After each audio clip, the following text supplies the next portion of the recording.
Hello everyone, welcome to Gosport Railworks. My name's James and today we're doing another product showcase video.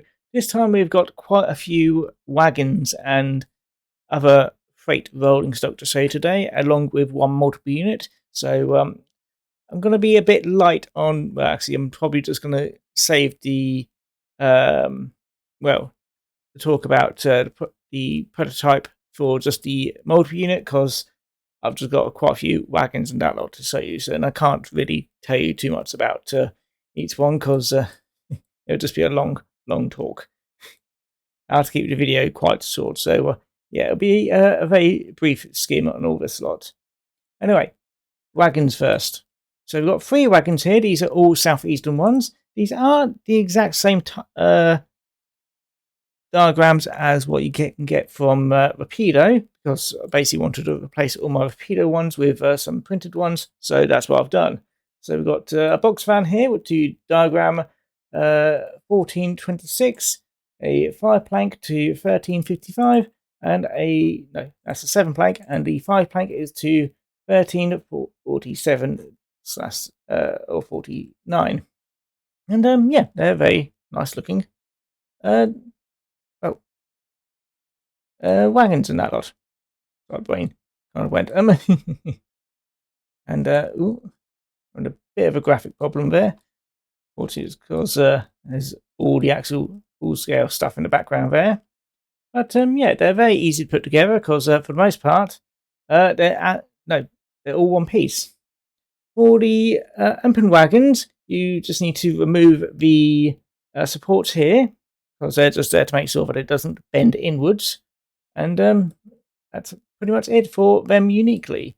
Now on to, just trying to get a better shot at the bottom. That's probably the best I'll be able to do. Right, for the bottom, there we go. Yeah, for the bottom, there will be supports in between the axle boxes, just to make sure that they don't curve inwards after printing and curing. So that's what these little bits are here. There. That's what they are. And yeah, you just cut them off very carefully, very carefully. And yeah, they break off very easily. And that's all the prepare work you need to do.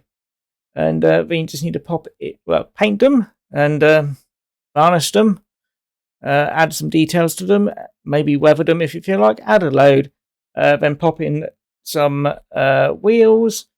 Very carefully. They do. I said this material is quite brittle, and you may need to use what I tend to use is some scissors to slightly pry the wheel in, and once it's in, just leave it in there.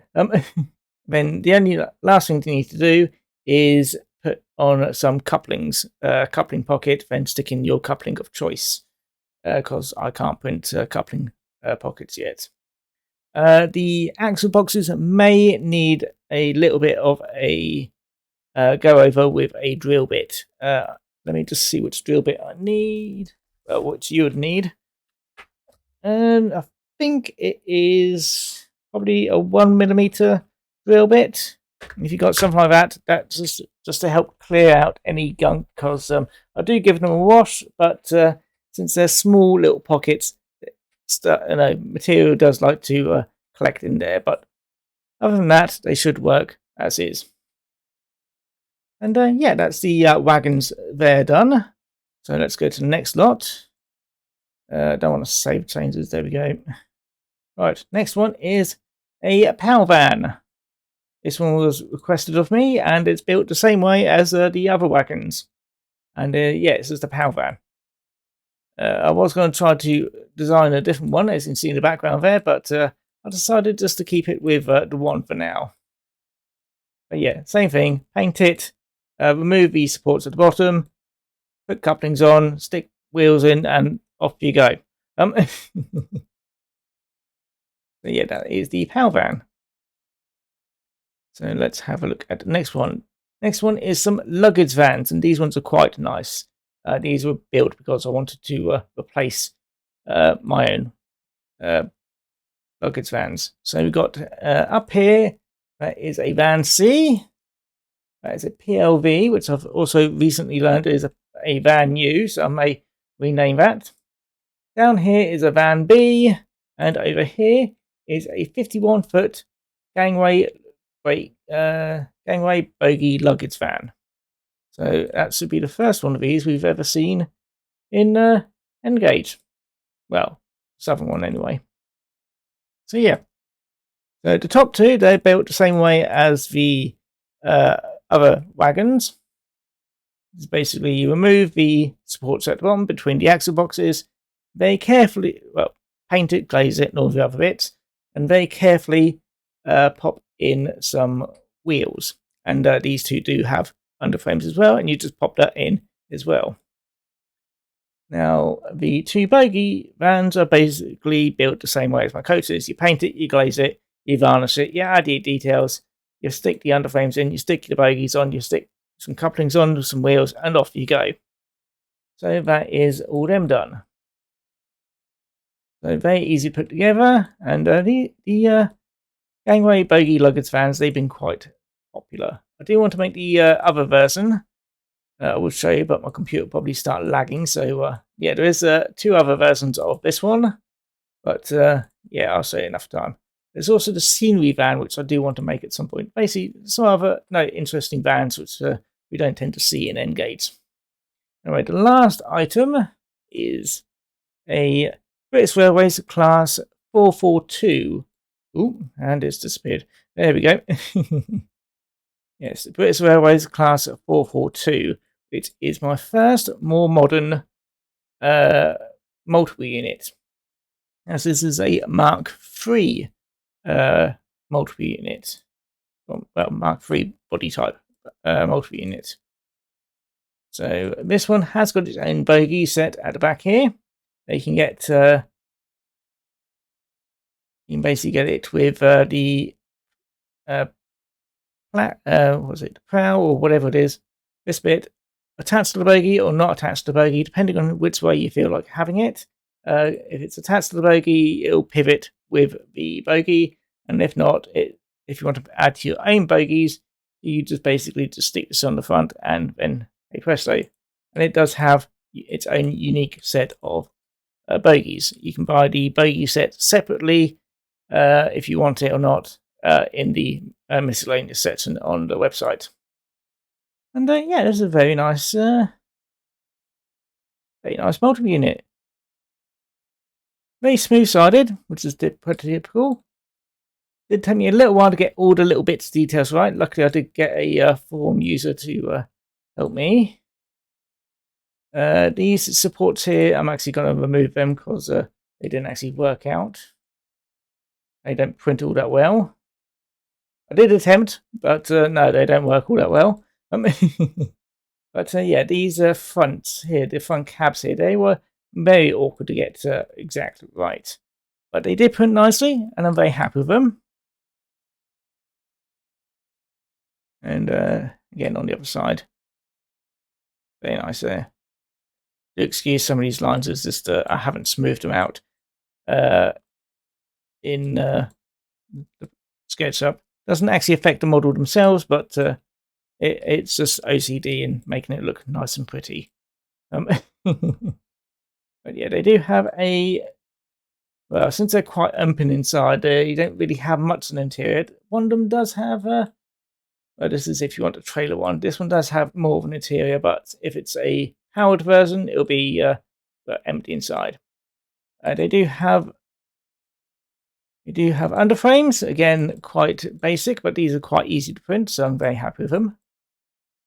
Now, the type of chassis which you'll need a fairly long one, because this is about, say about 23 meter long, and Tommy Tech don't make 23 meter long chassis. Alternatives which you could use the class 158.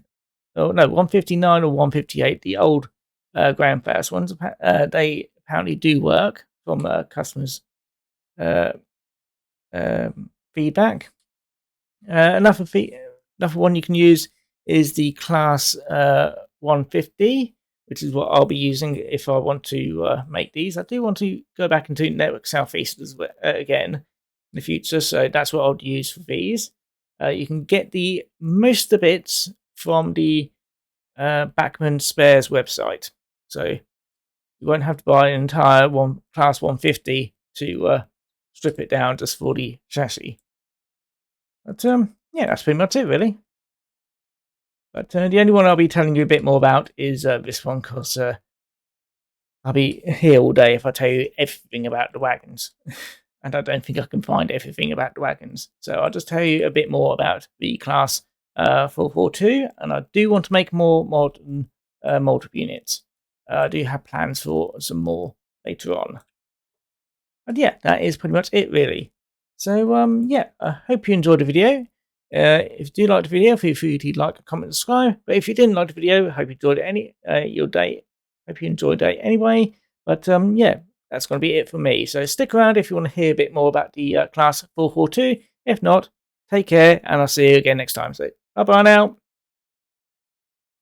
Right, yeah, I kind of forgot to mention these as well, but yeah, I've also done some brake vans. As you can see here, I've got 3 brake vans. I've got the LSWR one here, I've got the LBSCR one here, and I've got the SECR one here. And these are done pretty much the same way as my wagons, in which you paint them. You do need to add a bit of glazing to some of them. So you paint them, glaze them, and then you pop in the wheels after taking off the bits. Supports at the bottom, and also you do need to remove these supports going across the veranda here, because well, they're just there to make sure that the veranda roof prints properly. Yeah, other than that, yeah, done some brake vans as well, and all 3 of them are already up for sale. So yeah, that's pretty much it, and yeah, carry on with the video. So take care. The British Rail Class 442 were 6 electrics were electric multiple unit passenger trains introduced in 1988 by Network Southeast on the South West Main Line from London Waterloo to Weymouth to coincide with the electrification of the line from Bournemouth. 24 5-car units were built by British Rail Engineering Limited Derby Lyncett Lane Works and were also known as 5 West in Southern naming classification. As was common on the British Rail Southern region, many electrical components, including traction motors and electrical control gear, were salvaged from the Class 432 units they replaced. For this reason, the older 4REP and 4TC units had to be withdrawn before the replacements were built. The Class 442 units were unique among all of the various Mark III based multiple unit classes in that they used the full-length 23-meter version of the Mark III body shell with sealed, non-opening windows, hence they bear a very close resemblance to the coaching stock used on both the HST sets and the logo-hauled expresses. The Class 442 was one of the first types to make extensive use of plastics in construction, hence the nickname Plastic Pig. From 2019, 18 were leased by South Western Railway and were refurbished for use on the London Waterloo to Portsmouth Harbour services. However, they were again withdrawn in March 2020 due to services being reduced as a result of the pandemic. In March 2021, South Western Railway purchased all 18 from Ansell Trains, stripping the fleet of their recently refurbished equipment for parts and scrapping them. In 2016, a driving car from 442-401 is currently preserved along with a cab from 442-405, the remainder being scrapped.